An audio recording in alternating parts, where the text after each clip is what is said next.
No, you control what you can control. You go out and you prepare. You get ready on the days in between. And you're ready to go. Just different opponent out there, and you just treat it like you would any other series or any other game. So everything else stays the same. Everything in between stays the same. It's just everything on the outside kind of changes. Go to Ron right up front. 3 years ago, I remember you at Minute Maid with Lucas watching Max. Did you think at all, like that game, that in a couple of years it could be me and them watching? I mean, yeah, I'd be lying if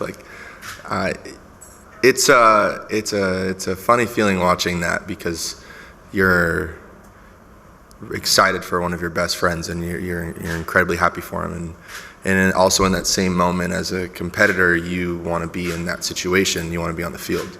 So it was awesome, it was congrats, happy as could be for him, always will be. But as a competitor, you also want to be in that spot and you want to be in that situation. So if you asked me 3 years ago watching that, like if I wanted to be out there, of course. Any idea whether they're coming tomorrow? I don't know. I've gotten a couple good looks from them, but if they're here, great, and if not, then they're busy guys. I know, no worries about it. Go to your right, Ron. Darren Haynes, KCAL.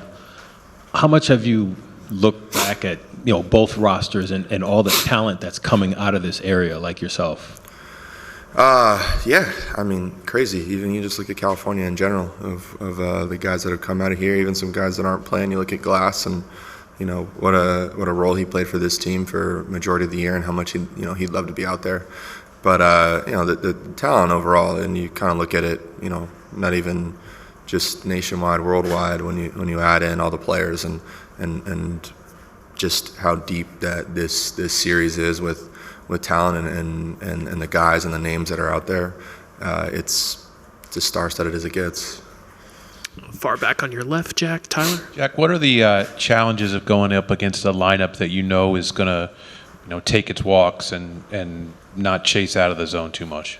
It just you got to go out there and execute your pitches, and you got to get them out in the zone, and you just got to keep making pitch after pitch after pitch, and not really give in, and just continue to execute, continue to go one pitch after another, and not, you don't really group them all together each pitch. You got to take it one pitch at a time, and then, once that one's done, you move on to the next one, and then move on to the next one. So the more that you can slow things down, and the more that you can truly focus on the process of each and every pitch and what's going on, I think the better spot you end up being in. Far back on your right, Jack. JP? Yeah, Jack, I understand when you were about 12, plus or minus, you visited Yankee Stadium for the first time. Wondering if you remember any details about that trip, and if you ever, at that time, could have imagined you'd be pitching there in a World Series. I think we probably, imagined it. It was like me and my brother. It was a Cooperstown trip, and we, made it a little bit longer. Went to Yankee Stadium and watched a game.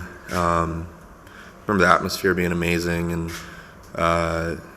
just the way that the fans were and how into the game they were. I think it was, it must have been August or something, but they were into it, and it was just one of those scenes that you kind of take in, and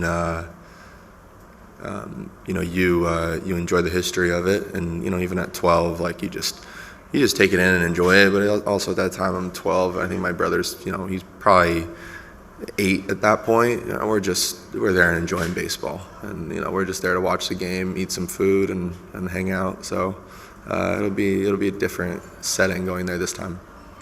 Fourth row on your left, Jack. Jack, you talked a lot about your friends and family, the support group you had after Game 5 in New York, and keeping you, not too high, not too low. I'm wondering if any of those guys hit you up for tickets, and just how many friends and family, and who will all be here for you for tomorrow night?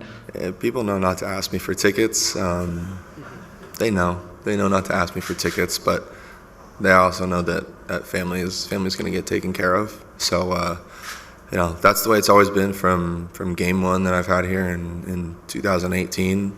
Rookie year coming here with St. Louis, and that's kind of how it's always been whenever we've come here, is that the love and support from everybody is great, but tickets are hard to come by.